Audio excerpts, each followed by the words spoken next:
A 40-year-old male presents with chronic pain and stiffness in multiple fingers. I'm showing you the radiograph of both hands. Describe the findings. Let me just study this for a second. Right? The hand radiograph demonstrates a bilateral, somewhat symmetrical erosive arthropathy with a strong predilection for the distal interphalangeal joints. There is characteristic bone proliferation and periosteal reaction adjacent to the erosions, with pencil and cup deformities and osseous ankylosis of the distal interphalangeal joints of the digits. Crucially, the bone mineralization is normal, with no periarticular osteoporosis. The combination of distal interphalangeal joint involvement, pencil and cup deformity, periosteal bone proliferation, joint ankylosis, and preserved bone density is diagnostic of psoriatic arthropathy. What is the radiological features that distinguish psoriatic arthropathy from rheumatoid arthritis and gout on hand radiographs? Psoriatic arthropathy typically targets the distal interphalangeal joints, preserves bone density, and is characterized by bony proliferation and joint ankylosis. In contrast, rheumatoid arthritis targets the proximal small joints of the hand, such as the metacarpophalangeal and proximal interphalangeal joints, presents with bilateral symmetrical marginal erosions, and exhibits early juxta-articular osteoporosis and joint subluxation.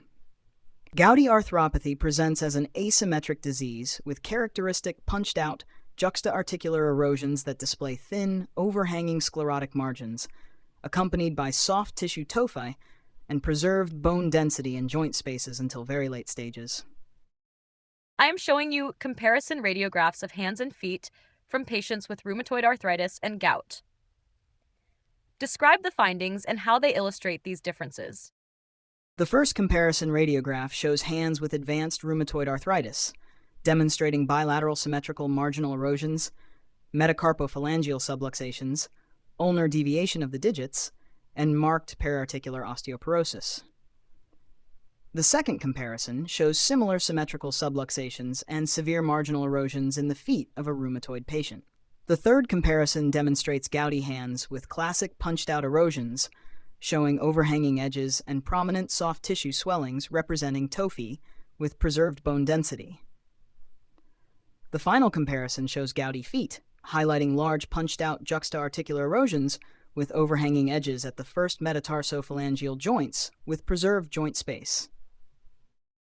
Discuss the different clinical patterns of psoriatic arthropathy and the spinal features of seronegative spondyloarthropathies.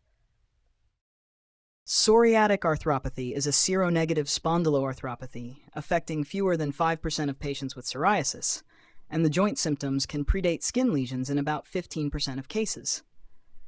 Clinical patterns include asymmetric oligoarthritis, symmetric polyarthritis mimicking rheumatoid arthritis, distal interphalangeal joint disease, and arthritis mutilans, which is a highly destructive form causing telescoping of the digits. Axial skeletal involvement can manifest as sacroiliitis and syndesmophytosis. The paravertebral ossifications in psoriatic arthritis are typically thick, bulky, and asymmetric, which helps differentiate them from the thin, symmetric syndesmophytes seen in classical ankylosing spondylitis. How would you manage this patient as a radiologist? As a radiologist, I would recommend comparing these radiographs with prior hand films to evaluate the rate of erosive progression and ankylosis.